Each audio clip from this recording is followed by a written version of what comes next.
नमः शिवेभ्यः।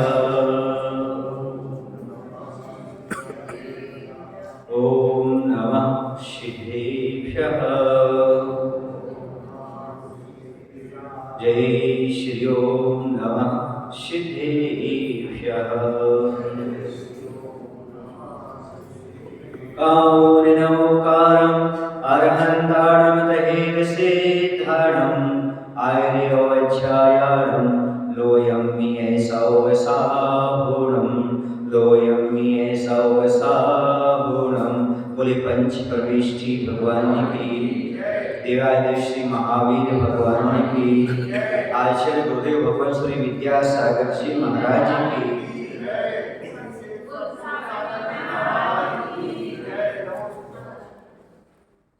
कर्म, आज विषय है कर्म। प्राय करके कर्म का अर्थ करने से लिया जाता है। हर दर्शन में कर्म की एक ही व्यवस्था होती है, अच्छा कर्म और बुरा कर्म, शुभ कर्म और अशुभ कर्म, प्रारब्ध कर्म, लब्धि कर्म, ऐसे नाम से जाना जाता है। लेकिन जैन दर्शन में कर्म की बड़ी ही अनोखी व्याख्या की गई है। किस कर्म के उदय से जीव को क्या होता है, क्या मिलता है और क्या उसका ढक जाया करता है, और किस कर्म के उदय से जीव को सुख की और दुख की और पर्यायों की प्राप्ति होती है, ये सब व्याख्यान मिलता है। और कौन सी क्रिया करने से कौन से कर्म का आश्रय होता है, यह सब व्याख्यान, कर्म कितने होते हैं, इनकी उत्तर प्रकृतियां कितनी होती हैं, इनका बंध कैसा होता है, कौन से गुणस्थान में कौन सा जीव कैसा बंध करता है, यह व्यवस्था मात्र जैन दर्शन में मिलती है। संसार में सबसे ईमानदार और निष्पक्ष यदि कोई है तो मात्र कर्म है। वह किसी प्रकार का पक्षपात नहीं करता। साधु हो, श्रावक हो, राजा हो, रंग हो, युवा हो, वृद्ध हो, किसी के साथ कोई पक्षपात नहीं करता। जीव ऐसा कर्म करता है वैसा ही उसका फल पाता है। तो यहाँ पर कर्म की व्यवस्था चल रही है। आपका प्रति क्षण कर्म का बंध हो रहा है। एक भी क्षण ऐसा नहीं जाता आपका सोते जागते उठते बैठते जिसमें कर्म का बंध न हो रहा। प्रत्येक जीव कर्म का बंध निरंतर करता रहता है। और जीव कर्म का बंध ऐसे करता है, एक समय में जैसे आम की वृक्ष में फूल लगते हैं। मोर बोलते हैं आप लोग, मोर क्या बोलते हैं? कितने लगते उसमें? कितने लगते हैं? फल कितने फल पाते हैं लास्ट में? 2% फल पाते हैं। बाकी कुछ आने तूफान में फूल ही टूट कर गिर जाते हैं, कुछ फल भी टूट कर गिर जाते हैं, कुछ केरी के लिए निकाल लेते हैं आप लोग, कुछ अचार के लिए निकाल लेते हैं, कुछ वैसे पशु पक्षी खा जाते हैं। उसमें पत्ते कितने? बहुत कम। ऐसे ही कर्म हम ऐसे बांधते हैं, लेकिन कभी भगवान के दर्शन करने से, परोपकार करने से, दया का पालन करने से, उपवास करने से, मुनि की सेवा आदि करने से, दान पुण्य से वह कट जाते हैं। उदय में कितने आ पाते हैं? बहुत कम। भगवती आराधना ग्रंथ में कहा, ऐसे जीव कर्म का बंध प्रति क्षण करता रहता है। अब चाहे शुभ कर्म बांधो चाहे अशुभ कर्म, बंधेगा तो इतनी है। पहली चीज ये है कि कर्म कहते किसे? जो हमारी आत्मा को परतंत्र करता है उसे कर्म कहते हैं। अभी आप किसके अधीन हो?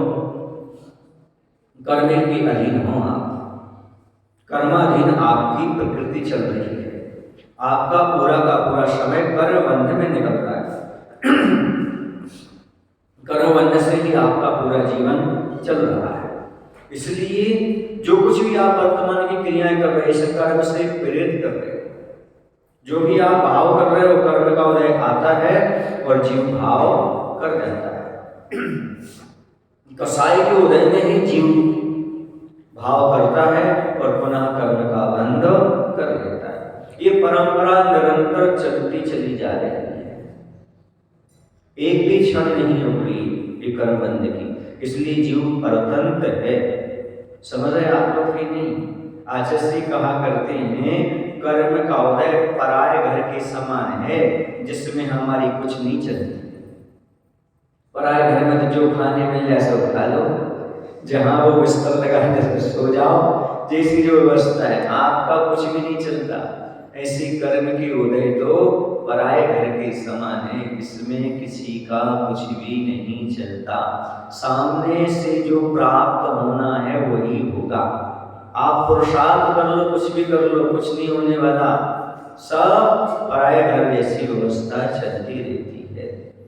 कर्म के अस्तित्व को कैसे जाना जा सकता है कि कर्म है संसार?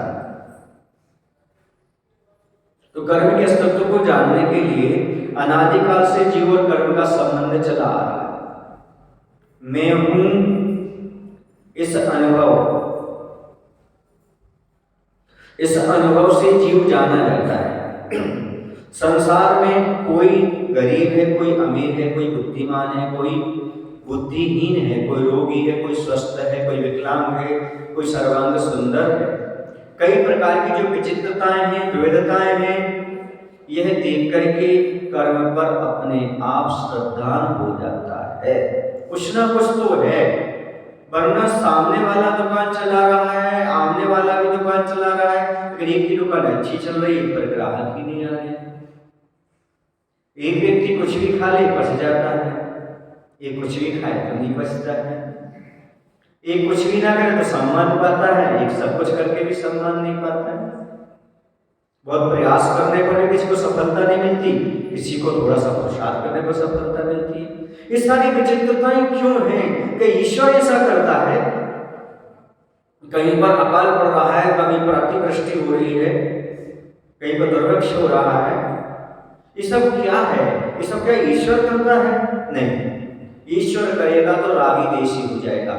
ईश्वर रागी देशी नहीं होता, ईश्वर तो वितरागी होता है। ईश्वर तो मात्र देखता है, साक्षात्कार होता है संसार का, वो संसार के किसी भी कार्यों में इंटरफियर नहीं करता।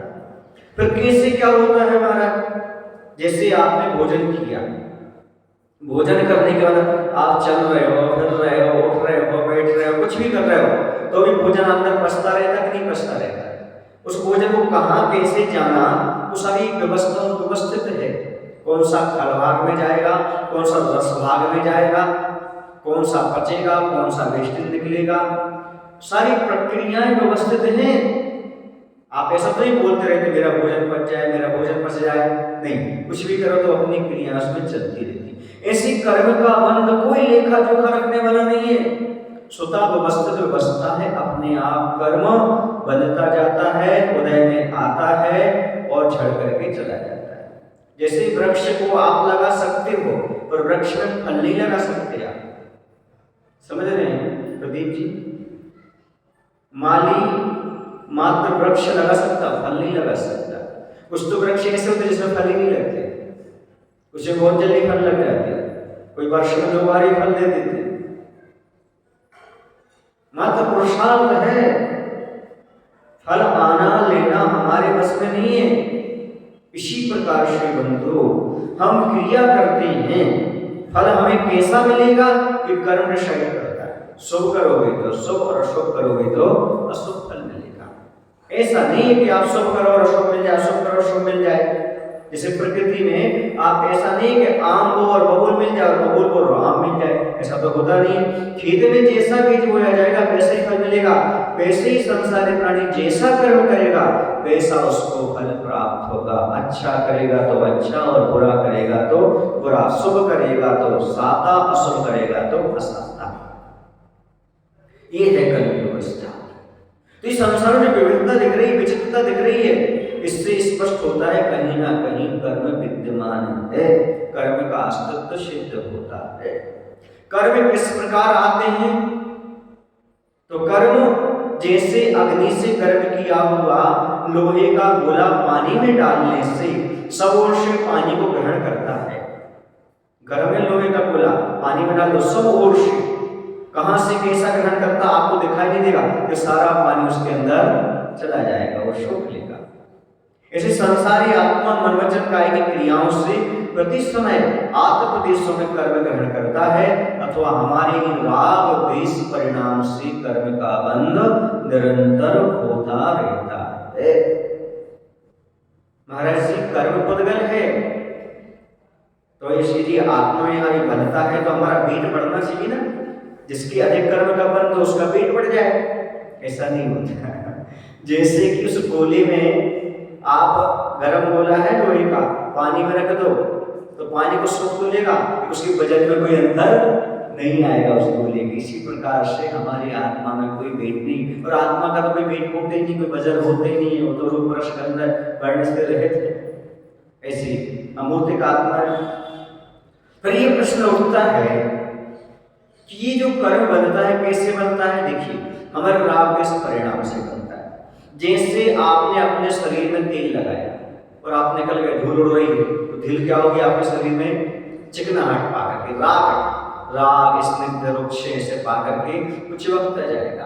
और जब ऐसा हाथ करें तो बत्तियां निकली, अरे इतनी सारी धूल कहां से आ गई? तुम तेल लगा के निकले थे ना। अरे ऐसे कर्म का बंध कैसे हो गया?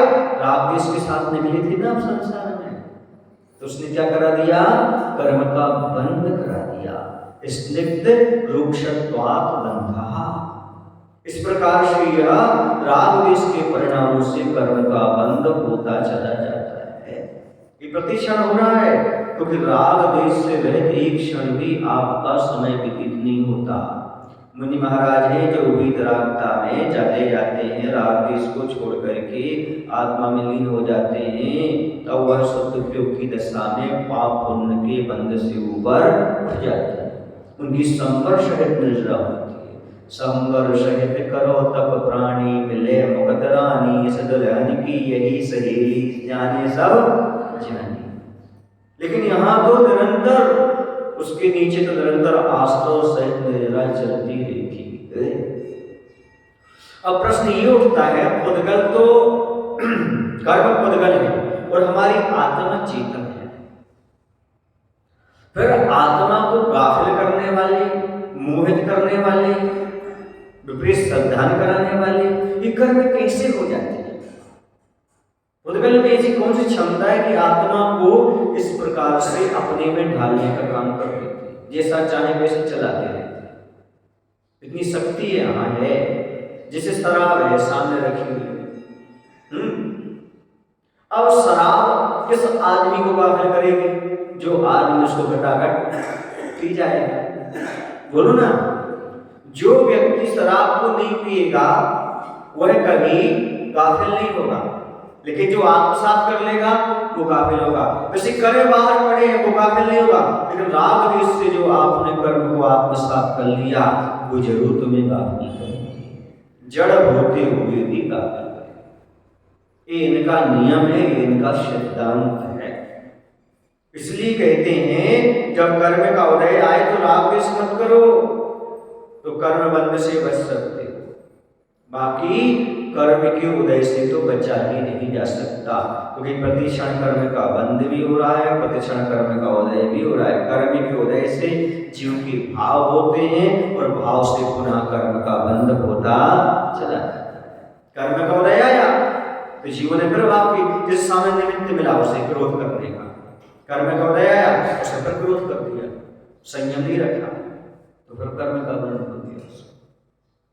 तो कर्म बंध से बचने का सबसे अच्छा तरीका यही है कि यदि हमें कोई निमित्त मिलता है, कर्म का उदय भी आता है, तो समय सावधानी रखने की आवश्यकता है और इसलिए संयम लिया जाता है ताकि हम उन कर्मों से बच सकें। सुनिएगा कैसे? जैसे कि आपके यहाँ कोई चिट्ठी आई, आज के जमाने में चिट्ठी भी नहीं बची, फिर भी बताता हूँ, आप जानते तो हैं उसकी प्रोसेस क्या होती है। चिट्ठी आपके पास आई, आपने लेने से मना कर दिया, उसको बोलते हैं बैंक चिट्ठी, है ना, वो लौट जाती है। और लौट गई, यदि आपने उससे लेने से इनकार ना किया होता तो आप उसको खोलते, यदि उसमें अच्छा लिखा होता तो राग होता, और बुरा लिखा होता तो द्वेष होता। राग द्वेष में रहता नहीं, और होता तो पुनः आपको कर्म का बंध होता। ऐसी कोई चीज आपके कर्म को उदय में आ रही है, लेने से इनकार, क्रोध का उदय लेने से इनकार, मान का उदय लेने से इनकार, भूख प्यास लेने से इनकार, शांत बैठ जाओ। चिट्ठी आई लेने से इनकार, न राग हुआ न दोष द्वेष हुआ, कर्म के बंधन से बच गए।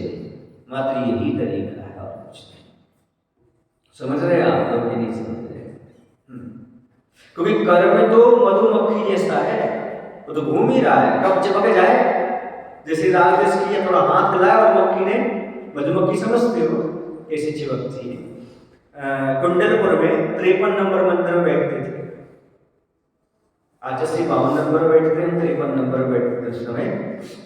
तो सामने तालाब था, है अभी भी। और अपन जब चलेंगे कुंडलपुर तो बता दें, कुंडलपुर में तो बहुत बड़ा महामहोत्सव होने वाला है, तो वहाँ और आनंद बड़े बाबा के चरणों में, गुरु के चरणों में। तो क्या कह रहा था मैं, सामने तालाब, और क्या होता है, मधुमक्खियां बहुत सारी लगी हुई वहां छत्ते के छत्ते, ये जो भिनक जाती है तो संभले नहीं संभलती, और एकदम वो अपने झुंड में पीछे पकड़ लेती किसी भी व्यक्ति को। ऐसी कर्म की दशा है, जिसने छेड़ा उसको बिल्कुल नहीं छोड़ा। ऐसे कर्म करोगे तो तुम्हें फल देगा। तो क्या हुआ कि वह एक व्यक्ति के पीछे पड़ गई, और उसको खूब उसने किया प्रयास, नहीं छूट रही, वो तत्काल दौड़ करके तालाब में कूद गया। जैसे तालाब में कूदा तो सारी मक्खियां ऊपर ऊपर पानी के ऊपर रह गई। जब ऊपर रह गई, ऊपर मडराती नहीं, वह अंदर ही अंदर पानी में तैरता तैरता उस किनारे पर जल मंदिर के पास निकल करके बाहर चला गया। वो पूरी मधुमक्खियों से बच गया। इसका मतलब क्या हुआ? इसी प्रकार से कर्म की मधुमक्खियां हैं, बस आत्मा रूपी तालाब में डूब जाओ, ये बाहर बाहर मड़राती भाग जाएंगी, आप कहीं और अंदर निकल जाएंगे, आनंद का अनुभव। ये तरीका है अंदर डूबने से, लेने से इनकार, तभी आप बच सकते हो, अन्यथा नहीं। अब कर्म कितने प्रकार के होते हैं? तो कर्म मुख्य रूप से 8 प्रकृतियां गिनाई गई हैं मुख्य रूप से, वैसे तो गिनती नहीं है, असंख्यात है, लेकिन 8 कर्म: ज्ञानावरण कर्म, दर्शनावरण, वेदनीय, मोहिनी, आयु, नाम और गोत्र और अंतराय। ज्ञानावरण कर्म क्या कहता है? आवरण माने ढकने का जो काम करे, आवरण माने ढकना, जो आत्मा के ज्ञान गुण को ढकता है वह ज्ञानावरण कर्म कहलाता है। दूसरा दर्शनावरण, जो आत्मा के दर्शन गुण को ढकता है वह दर्शनावरण कहलाता है। वेदनीय कर्म, जो सुख दुख का वेदन कराए, अनुभूति कराए, उसे कहते हैं वेदनीय कर्म। जो आपको सुख दुख का अनुभव हो रहा है, ये सब किसके कारण हो रहा है? वेदनीय कर्म के। साता वेदनी से सुख का और असाता वेदनी से दुख का अनुभव, ये सब वेदनीय कर्म का काम है। आयु कर्म, जो प्राणी को मनुष्य आदि के शरीर में रोके रखता है वह कहलाता है आयु कर्म, और रोक करके रखता है। दूसरा है नाम कर्म, जो अच्छे बुरे शरीर की संरचना करता है वह नाम कर्म है। जो अच्छे अच्छों को नवा दे उसका नाम कर्म हुआ करता है। गोत्र कर्म, जिस कर्म को जैसे जीव को उच्च व नीच गोत्र की प्राप्ति होती है वह गोत्र कर्म कहलाता है। अंतराय कर्म, जो दान लाभ भोग एवं वीर्य में विघ्न डालता है वह अंतराय कर्म कहलाता है। समझ गए आप लोग? ये 8 कर्मों की व्यवस्था यहाँ पर हो गई। कभी प्रश्न उत्पन्न होता है, कुछ लोग जो कहते हैं नरक गति का बंद हो गया, नरक आयु का बंद हो गया। याद रखो, गतियां चारों बन सकती हैं, लेकिन आयु मात्र एक ही बनती है। ध्यान रखना, क्या कह रहा हूं? गतियां चारों बन सकती हैं एक जीव को, लेकिन आयु एक ही बनती है। दूसरे भव में जाने के लिए आयु कर्म काम करता है, गति कुछ नहीं करता। गति तो एक्टिविटीज का नाम है। गति जो होती है वह नाम कर्म के भेद में आती है, और ये जो स्वतंत्र कर्म है आयु कर्म, समझ रहे हैं आप लोग कि नहीं? तो ये कर्म जो है हमारा दूसरी गति में जाना गति बंध से नहीं होता, हमारा दूसरी गति में जाना आयु बंध से होता है। जैसे नरक गति का हुआ तो कुछ मतलब नहीं, नरक गति का भी हो जाए, देव गति का भी हो जाए, त्रिंच का भी, मनुष्य का हो जाए, लेकिन बंध एक ही आयु का मात्र होगा, और जिसका हो गया उसमें जाना ही पड़ेगा। जैसे नरक आयु का होगा तो नरक ही जाना पड़ेगा, लेकिन नरक गति का हो तो नरक जाना पड़ेगा, कोई नियम नहीं है, कोई चारों गति में बसता। आयु जो बांधी है आपने, उस आयु के आधार पर आपको जाना होगा। अब 8 कर्मों के कार्यों को दर्शाने के लिए कौन कौन से उदाहरण दिए गए हैं? तो ज्ञानावरण कर्म का क्या कार्य है? तो इसका है ज्ञान गुण को ढकना, तो देवता के मुख पर ढके वस्त्र के समान। अब देवता के मुख पर वस्त्र ढका हुआ है, आप वहां पर गए, आपको दिखाई नहीं देंगे वो, क्योंकि ढक लिया। इसी प्रकार से ज्ञान आपके पास है और ढका हुआ है। कौन से कर्म ढक लिया आपके ज्ञान को? ज्ञानावरण कर्म ने ढक लिया, वरना केवल ज्ञान हो सकता था, ये सब ढकने वाले।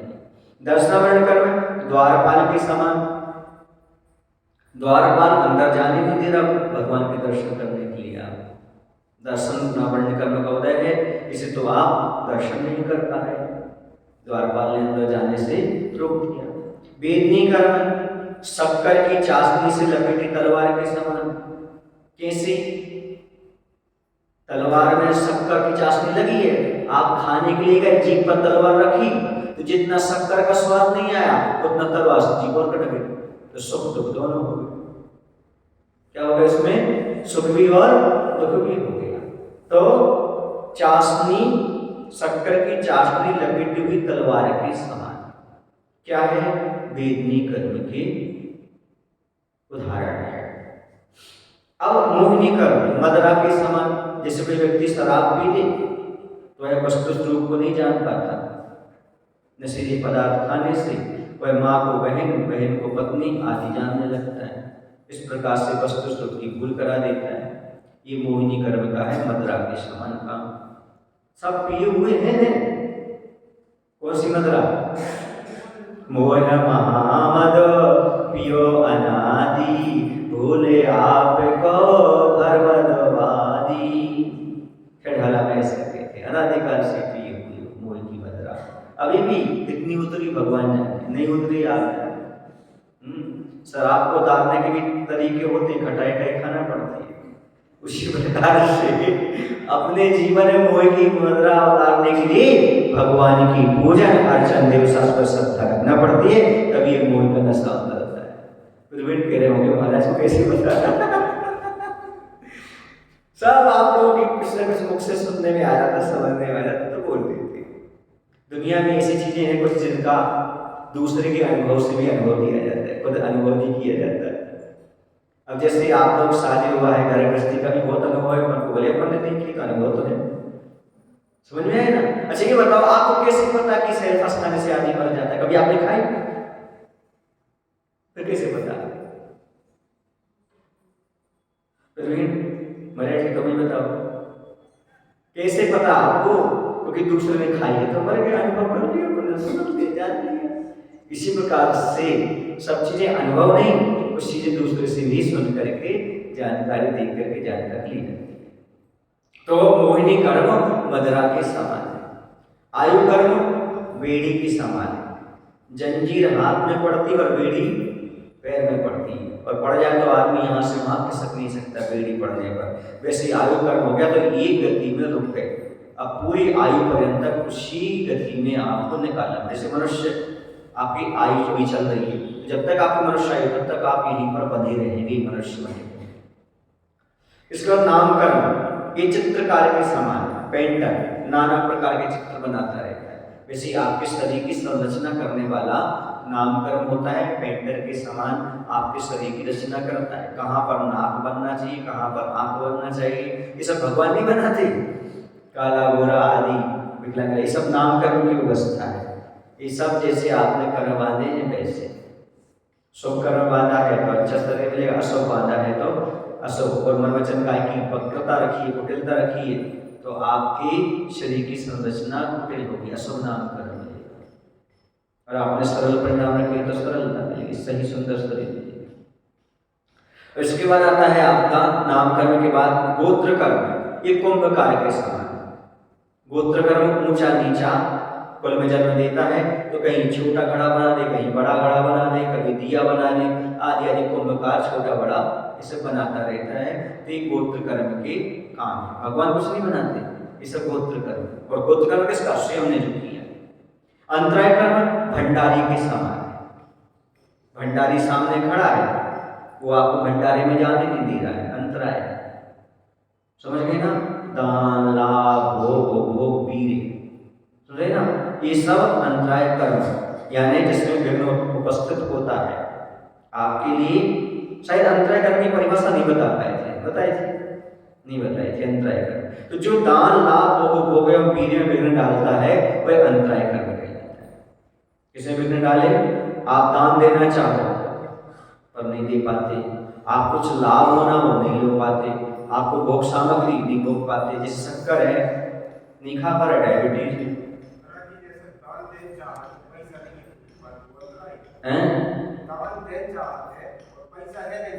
इसे अंतराय नहीं कहेंगे।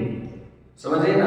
उसका तो पाप कर्म का उदय कैसे चल रहा है। यदि वो देना चाह रहा है और कोई बाधा सामने आ गई तो वो कहलाता है अंतराय। समझ गए ना? ऐसा।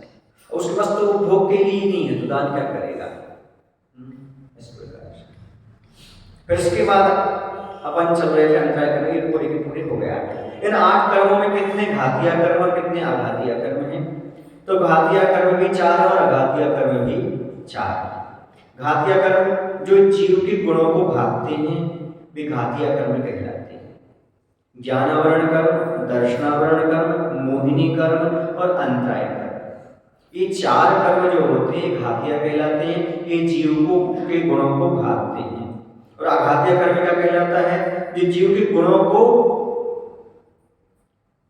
का घात नहीं करते, वे आघातिया कर्म है। जैसे केवली भगवान है, उनके 4 घातिया कर्म निकल गए और उनके गुणों का कोई घात नहीं करते। आघातिया 4 हैं और कुछ नहीं करेंगे। वे 4 हैं: वेदनी कर्म, आयु कर्म, नाम कर्म और गोत्र कर्म। ज्ञानावरण कर्म का बंधन किन किन कारणों से होता है, ये जानना बहुत आवश्यक है। आप लोग सोचते हो महाराज जी हम बहुत याद करते, याद ही नहीं होता। और जो विद्यार्थी होते हैं उनकी मेमोरी लॉस हो रही है, वो पढ़ ही नहीं पाते। क्या कारण है? ये कर्म कैसे बनता है? तो सुनो, ज्ञानावरण कर्म का बनने किन कारणों से होता है? शिक्षा गुरु का नाम छिपाना। जिनसे आपने शिक्षा प्राप्त की है ऐसे गुरु का कभी नाम नहीं छिपाना चाहिए। इतना तक लिखा है, जिनसे एक अक्षर मात्रा का भी आपने ज्ञान प्राप्त किया हो तो उन गुरु को नहीं भूलना चाहिए। जो भूल जाता है वो दुर्गति का पात्र होता है। तो जिसने जीवन में सब कुछ सिखाया हो ऐसे गुरु को तो कभी भूलना ही नहीं चाहिए। इसे शिक्षा गुरु का कभी नाम नहीं छिपाना। यदि शिक्षा गुरु का नाम छिपाते हो तो ज्ञानावरण कर्म का बंध होता है। कभी कभी होता है जिनसे आपने शिक्षा प्राप्त की, अब वो नीचे रह गया, आप ऊपर पद पर आ गए। मोक्ष मार्ग में भी ऐसा होता है। किसी पंडित से ज्ञान लिया हो, इलेक्शन से ज्ञान लिया हो और आप मुनि बन गए हो, तो छिपाना नहीं, क्योंकि आपने जिनसे शिक्षा ली वो तो बताओ किससे हमने जीवन में शिक्षा ली। किसी के अध्ययन में बाधा डालना, यदि कोई स्वाध्याय आदि कर रहा है, अध्ययन कर रहा है, तो उसमें जाकर के बाधा उपस्थित कर दी। कैसे? जैसे वो रात में पढ़ रहा है तो आपने बिजली बंद कर दी, उसकी पुस्तक फाड़ दी, पुस्तक की चोरी कर ली, यहाँ से वहां रख दी, कहीं पुस्तक थी वहीं रख दी, और यहाँ पर आपने पुस्तक उठाई यहीं छोड़ करके चले गए। स्वाध्याय किया, अब माली जाने उसमें कचरा कर रहा है, कोई बिना नहाए उठा रहा है, क्या ये सब अभिनय कर रहे हैं आप? तो जहां से व्यवस्था पुस्तक उठाते हो वहीं पर रखना चाहिए, यहाँ वहां छोड़ करके नहीं जाना चाहिए। और कभी किसी, क्योंकि इसमें जैसे आपने पुस्तक वहां से उठाई, पढ़ ली और वहीं छोड़ के चले गए, दूसरी जगह रख दी, अब दूसरा आएगा वो ढूंढेगा, उसे दी मिलेगी, वो स्वाध्याय नहीं कर पाएगा, अंतराय किसे बनेगा? आपको बनेगा। समझ में आ रहा आप लोगों को?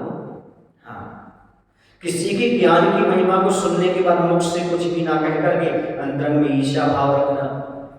कोई आपके सामने प्रशंसा कर रहा है किसी अन्य व्यक्ति की, अरे वो तो ऐसे ज्ञानी है, उनको तो ऐसा ज्ञान है, ऐसा है, वैसा है, तो आप मुख मुझसे कुछ भी ना कहो, अंतर में ईर्ष्या रखो। काय को नहीं प्रशंसा करता है, हाँ, टालने वाली बात कर दे, सुनने नहीं पसंद करे, ईर्ष्या भाव आ जाए। ये भी ज्ञानावरण कर्म के बंध का कार्य है।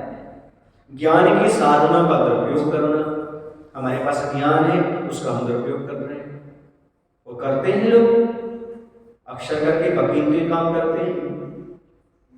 बोलो, पैसे के लालच में अपने ज्ञान का दुरुपयोग करके कुछ वकील झूठा केस लगा करके व्यक्ति को जेल तक भिजवा देते हैं, किसी को छुड़वा देते हैं। तो ये सब ज्ञान का दुरुपयोग। दूसरा, ज्ञान का मत पैदा करना, ये भी दुरुपयोग है। मेरे जैसा कोई ज्ञानी नहीं है, ऐसा ये सब क्या है, ये ज्ञान के दुरुपयोग कहलाते हैं। ज्ञान के माध्यम से मत पैदा करना, किसी कारण से मैं नहीं जानता ऐसा कहकर ज्ञान ना देना, छुपा लेना, मास्टरी बसा, हमें नहीं दे रहा इसको ज्ञान, इसलिए नहीं देना कहीं ऐसा ना हो जाए भैया कि हमसे ज़्यादा ज्ञानी हो जाए, हमारा ज्ञान हमारे ही पास रहे।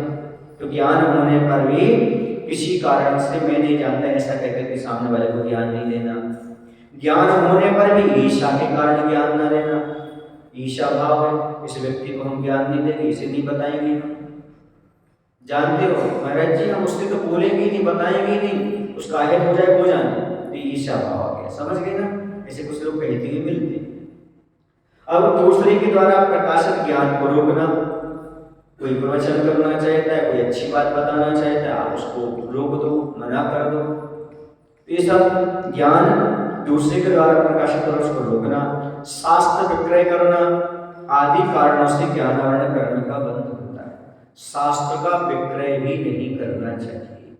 विक्रय समझ रहे हो आप, प्रॉफिट के लिए।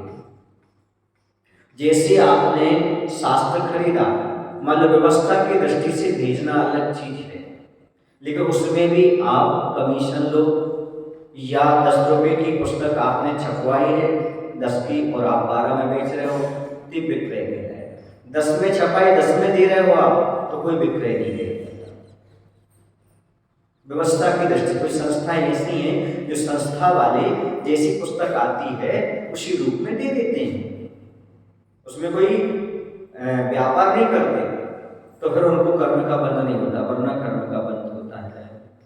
समझ रहे हैं आप लोग ये सब। और प्रवचन आदि करने के लिए जाओ तो फिर लोगों से मांग नहीं करना कि भाई हमने 8 दिन 10 दिन आपके यहाँ रहे, आपको इतना हमें विदाई करना चाहिए। समाज स्वेच्छा से जो कर दे, आपका किराया खर्चा सम्मान वो बात अलग है, लेकिन आपको स्वयं मांगना नहीं चाहिए।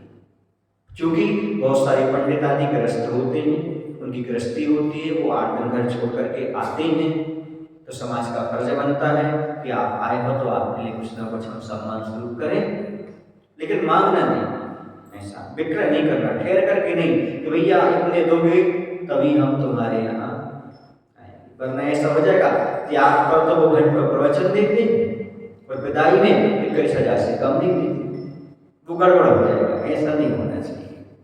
आज जैसे इसी बात को कहते हैं, पता है क्या बोलते हैं, ऊंचे आसन बैठ के करे धर्म को हल्ला, ऊंचे आसन बैठ के करे धर्म को हल्ला, औरों को माया बुरी बताएं स्वयं बिछाए पल्ला। लाओ भैया दक्षिणा, लाओ भैया दक्षिणा, ऐसा नहीं होना चाहिए। औरों को तो माया बुरी बता दी, स्वयं ने पल्ला बिछा दिया, लाओ लाओ, ऐसा नहीं होना चाहिए। ये सब ज्ञान का दुरुपयोग जैसा माना जाता है और ज्ञानावरण कर्म का आश्रय होता है। अब दर्शनावरण कर्म का बंधन किन किन कारणों से होता है, और भी कारण है ज्ञानावरण के, समझ रहे आप लोग। जैसे आप लोग पुस्तकों को खराब कर देते हो, उसमें चावल डाल देते हो, पूजन की पुस्तक में तो प्राय चावल भरी मिलते हैं, उसमें जीव उत्पन्न हो जाएंगे। और आप लोग क्या करते हैं, जैसे आपकी कटोरी है, चंदन नीचे लगाया, पानी लगाया, आप छेपक बना करके उसके ऊपर रख देते हैं, किसके ऊपर, पुस्तकों के ऊपर, जो पूजन की पुस्तक है उसमें दाग तक बन जाते हैं। बहुत सारी पूजा की पुस्तकों में चंदन के, पानी के दाग बने हुए हैं।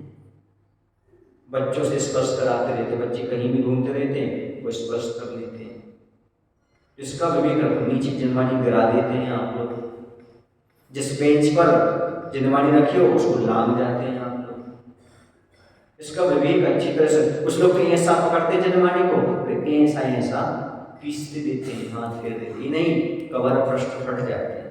विवेक के साथ खोलो, नीचे से सहारा दे करके रखो जन्माने को, कैसे भी खोलना नहीं, कैसे भी पलटना नहीं, उल्टी रखना नहीं, सीधी जन्मानी रखो, क्योंकि देवशास्त्र गुरु का एक सा सम्मान होता है। शास्त्र भी उतने ही पूजनीय है जैसे भगवान पूजनीय है, जितने गुरु पूजनीय है।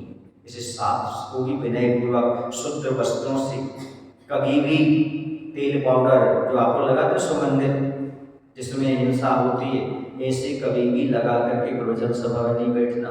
लिपस्टिक, नाखून पॉलिश आदि कभी शास्त्र नहीं सुनना, इनको लगा करके अशुद्ध वस्त्रों से कभी नहीं, क्योंकि इन सबसे कर्म का बंध होता है। आप नई नई क्रीमें लगा करके आ गए, उसमें क्या मिला है पता ही नहीं, आपको खुद नहीं पता इसमें मास्क का कोट है कि क्या है, और आप लगा करके आ जाते हैं और पुस्तक भी छूते। तो ऐसा नहीं होना चाहिए, आहार दान भी नहीं देना चाहिए क्रीम लगा करके जो आते हैं। तो इस प्रकार से कर्म का बंध होता है। दर्शनावर्ण कर्म का बंध किन किन कारणों से होता है? जैसे ज्ञानावर्ण कर्म का है वैसे इसका है, तो समझ लें। दर्शन मात्सर्य, दर्शन अंतराय, आंखें फोड़ना, किसी के दर्शन में ईर्ष्या रखना, किसी के दर्शन में अंतराय डालना, और प्राय तो आप लोग करते ही हो दर्शन में अंतराय, क्योंकि आपके यहाँ तेन विशेष बता दूं, ऐसे खुले गेट नहीं है महावीर भगवान को छोड़ करके, ताकि बहुत सारे लोग ऐसा दर्शन कर सके। एक दर्शन करना है, कुछ लोग तो वहीं बैठ करके नमोकर मंत्र की जाप करने लगते, सामने वाला जो है ना वो दर्शन करे सो नहीं करे सो, आप सबसे बड़े धर्मात्मा बन जाते हैं। बड़ी भूल जाते हो कि हम वेदी के सामने कायुसर कर रहे हैं, यदि किसी व्यक्ति यहाँ से आया दर्शन नहीं कर पाया, अंतराय कर्म का बंध आपको लगेगा। जितना माला गिरने का फल नहीं है उतना आपको अंतराय कर्म का बंध है। कोई भगवान के दर्शन कर रहा उसके सामने से ना निकले। ये छोटे मंदिर में तो परंपरा है, ये सामने मंदिर है ना, इसमें परंपरा है, उन्हीं के सामने भी निकल जाते, तो ये गलत है। इस चीज को समझना चाहिए कि कोई भी व्यक्ति दर्शन कर रहा है तो उसे अंतराय नहीं पड़ना चाहिए। देव दर्शन करते समय एक अवश्य रखें ध्यान कि पीछे वाले को भी दिख जाए भगवान। जब आप भगवान के दर्शन करें इतना ख्याल रखो, पीछे कोई आ रहा है तो वह भी भगवान के दर्शन कर सकते। अपने आप को ऐसा आप व्यवस्थित रखें, दर्शन करें, कायोस्तर थोड़ी दूर से करें, जरूरी थोड़ी कि भगवान को देखते ही कायोस्तर करें, दूर बाजू में हट करके वेदी की कायोस्तर कर लिया, दर्शन वहां कर लिया। ये सब विवेक के साथ करना है, तभी आप बच सकते, वरना दर्शन अंतराय। आंखें फोड़ना, किसी जीव की आंखें फोड़ने से भी दर्शनावर्ण कर्म का बंध होता है। इंद्रियों की विपरीत प्रवृत्ति करना, यह भी दर्शनावर्ण कर्म का बंध है। दृष्टि का गर्व करना, हमारी आंखें तो मृग नहीं है, मृग नहीं है ना, कमल के समान है, कुंडलों का है, ऐसी आंखों पर देखो। हमारी चीज जो है ना बहुत सुंदर है, और ब्यूटी पार्लर जाकर के आधा आधा घंटे तक उसमें सब कराते थे। सुने हैं आप लोग, दृष्टि का गर्व, आंखें देखना उसमें बार बार दर्पण में आधा आधा घंटे, और प्राय करके महिलाओं को होता, देखो महिलाओं के कैसे दर्शन होते भगवान के, आपको पता है अंतराय पड़ता कि नहीं पड़ता महिलाओं के लिए। कुछ लोग तो 5 दिन की अपेक्षा 8-8, 10, 15 दिन तक भगवान के दर्शन नहीं कर पाते। ये सब करो कर्म अपने शरीर पर, होगा महाराज आपके भले के लिए समझाते हैं, पर नहीं। कुछ लोग कहते हैं हमें क्या करना है भगवान से, ठीक है तो कर्म का बंध करते हो, फिर आगे चल करके दिखेंगे नहीं। कुछ लोग ऐसे भी होते हैं जीव, बुरा नहीं मानना यदि आपके नगर में हुए हो तो, ऐसे भी बहुत सारे जीव हैं जो शिखर जी जाते हैं और शिखर जी जाकर के दिखने बंद हो जाते हैं। दर्शनावर्ण कर्म का यहाँ देखेगा सब कुछ होगा, अगर शिखर जी जाएंगे पहाड़ की ओर कुछ दिखाई नहीं, पहाड़ की दृष्टि ले जाएंगे पहाड़ ही नहीं दिखेगा। क्यों? क्योंकि सब दर्शनावर्ण कर्म का। या हमने देखा प्राय करके बहुत सारी स्त्री पर्याय को लेकर के वहां पर जाते हैं, और वहां जाएंगे इस तरह अंतराय आ जाएगा, वो कमरे से बाहर ही नहीं निकल पाए। बोलो ना गलत कह रहे हैं, ये सब कर्म के बंधन। संस्कृति तो मानते हो फैशन के चक्कर में, लेकिन बाद में उसका उदय आता है, समझ में आता है। दृष्टि का कर्म, दीर्घ निद्रा, खूब जम के सोना, खर्राटे लेकर के सोना, ये भी दर्शनावरण कर्म के आश्रय का कारण है। रात में सो तो फिर दिन में सोना लगे, दिन में सोना भी अंतराय कर्म का बंध। कौन सा? दर्शनावरणी कर्म का बंध कराता है। दिन में सोने वालों को दर्शनावरणी कर्म का बंध होता है। और यहाँ की तो महिलाएं प्रायः दिन में सोती, अभी तो क्लास में कम आ पाती है। क्यों? क्योंकि दिन में सोते, दिन में सोना, रात में खाना, नरक में जाके खूब रोना, ये परिणति। दिन में सोने से दर्शनावरणी कर्म का बंध होता है। आलस्य करने से, चलो आज ठंडी है कल पूजन कर लेंगे, चलो अब एक काम करते आगे चढ़ा देते और निकल जाते हैं, चलो आज प्रवचन सभा में नहीं जा रहे, आज कुछ काम निपटा लें, ऐसा कर लें। ये सब क्या है भैया, बोलो ना? आलस्य। इससे दर्शनावरणी कर्म का बंध। मंदिर है, 2 मंदिर हैं, एक में तरफ चढ़ाई और चली भागी, दूसरे मंदिर जाने नहीं हमको, क्योंकि हमारे भगवान तो यहीं तक है बस। ये आलस्य की नहीं, बोलो ना? आलस्य। इस आलस्य से ही दर्शनावरणी कर्म का बंध होता है। नास्तिकता, अरे देख लिया हमने स्वर्ग नरक, कुछ नहीं होगा। कुछ लोग पाप करते हैं, उनसे कहो भैया नरक आओ हम जाएंगे, तुम्हें क्या लेना देना, ये नास्तिकता की बात। समझ में आ रहा है? नास्तिक भगवान पर विश्वास नहीं करता, कर्म पर विश्वास नहीं करता, ये सब नास्तिकता की बात है। सम्यक दृष्टि में दूषण लगाना, कोई सम्यक दृष्टि उसमें दोष उत्पन्न करना, कुतीर्थ की प्रशंसा करना, कुतीर्थ समझते हो वीतरागी प्रभु के मंदिर को छोड़ करके, ऐसे कुतीर्थों की प्रशंसा करना, हिंसा करना, हिंसा करने से दर्शनावरणी कर्म का बंध होता है। और यदि जनों के प्रति गिलानी का भाव रखना, हम महाराज जी पास नहीं जा रहे, वो हमारी बात सुनते ही नहीं, महाराज जी पास नहीं जा रहे, उनके पास हमारी बात रखी थी पूरी नहीं हुई, महाराज जी कहते तो शरीर कैसा, नहाते नहीं तो कैसा रहता है, गिलानी करना, ये सब जो होते हैं ये सब दर्शनावरण कर्म के बंध के कारण है। इनसे बचने के लिए ये सब समझाया जा रहा है। अब आगे अपन पढ़ेंगे, वेद नहीं करेंगे। बोलो महावीर भगवान की जय। आचार्य विद्यासागर जी महाराज की। बोधि समाधि परिणाम शुद्धि स्वात्मोपलब्धि शौक सिद्धि चिंतामणि चिंतित वस्तुराने त्वं नमस्तु देवी त्वं नमस्तु देवी। जावाणी के जानते